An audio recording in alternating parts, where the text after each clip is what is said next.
नमस्कार।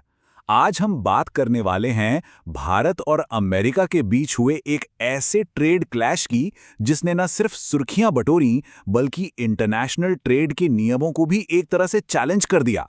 ये कहानी एक झटके से शुरू हुई और इसके असर बहुत दूर तक महसूस किए जा रहे हैं।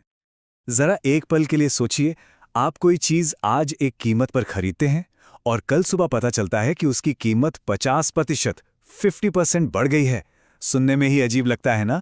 पर असल में भारत से अमेरिका जाने वाले कुछ सामानों के साथ बिल्कुल यही हुआ और बस यहीं से एक बड़ी उथल-पुथल शुरू हो गई।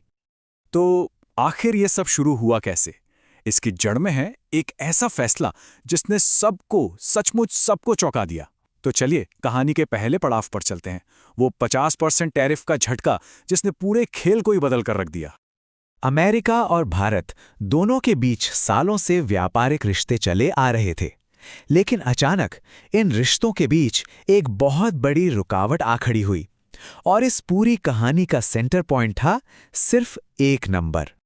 और वो नंबर था 50%।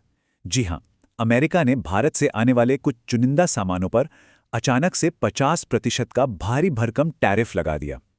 इसका सीधा मतलब ये था कि भारतीय कंपनियों के लिए अमेरिका में अपना सामान बेचना रातों रात बहुत ज्यादा महंगा हो गया। अच्छा, अब शायद कुछ लोग सोच रहे होंगे कि ये टैरिफ आखिर होता क्या है। तो देखिए, इसे आसान भाषा में समझें तो ये एक तरह का टैक्स है। जब कोई देश बाहर से आने वाले सामान पर कोई टैक्स लगाता है तो उसे टैरिफ कहते हैं।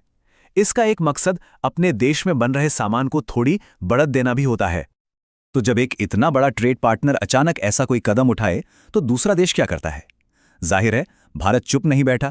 उसकी तरफ से जो प्रतिक्रिया आई वो बहुत ही सधी हुई लेकिन तीखी और गंभीर थी। इसे हम कह सकते हैं भारत की आर्थिक चेतावनी। भारत के वित्त मंत्रालय ने बहुत ही साफ शब्दों में एक चेतावनी जारी की। उन्होंने कहा कि इस कदम के दूरगामी और व्यापक आर्थिक परिणाम होंगे। ये सिर्फ एक बयान नहीं था, ये एक सीधा संकेत था कि चीजें अब पहले जैसी नहीं रहेंगी। तो भारत का जवाब दो तरफा था। एक तरफ तो उसने साफ साफ कह दिया कि इसके आर्थिक परिणाम गंभीर हो सकते हैं, और दूसरी तरफ उसने सिर्फ चेतावनी देकर बात खत्म नहीं की, बल्कि एक नई दिशा में सोचने और अपनी पूरी रणनीति बदलने का भी ऐलान कर दिया। ठीक है, चेतावनी तो दे दी गई, पर सिर्फ चेतावनी देने से तो काम नहीं चलता, राइट? असली सवाल था अब आगे क्या? और यहीं से सामने आई भारत की एक नई ग्लोबल स्ट्रैटेजी जो सिर्फ इस एक प्रॉब्लम का जवाब नहीं है बल्कि भविष्य की तैयारी भी है। इस नई रणनीति का नाम है डाइवर्सिफिकेशन, यानी विविधीकरण। मतलब अपनी निर्भरता किसी एक देश पर कम करना। इसके 3 मेन स्टेप्स हैं। पहला, दुनिया भर में नए ट्रेड पार्टनर्स खोजना। दूसरा, उन नए पार्टनर्स के साथ मिलकर मजबूत व्यापारिक रिश्ते बनाना। और तीसरा, इन नए रास्तों से उस नुकसान की भरपाई करने की कोशिश करना जो अमेरिकी टैरिफ से हो सकता है। तो इस पूरी कवायद का असली मकसद क्या है?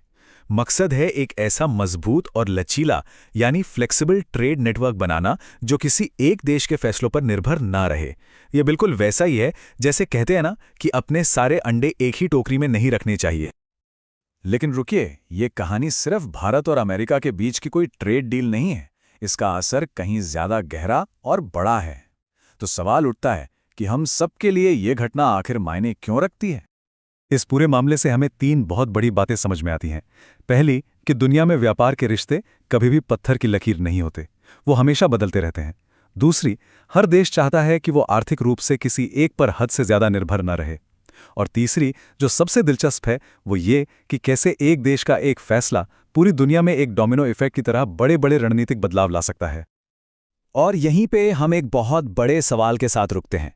इस तेजी से बदलती दुनिया में जहां पुराने समीकरण टूट रहे हैं और नए बन रहे हैं, कल के टॉप ट्रेड पार्टनर कौन होंगे? इसका जवाब ही आने वाले समय में ग्लोबल इकोनॉमी की दिशा तय करेगा। सोचिएगा जरूर।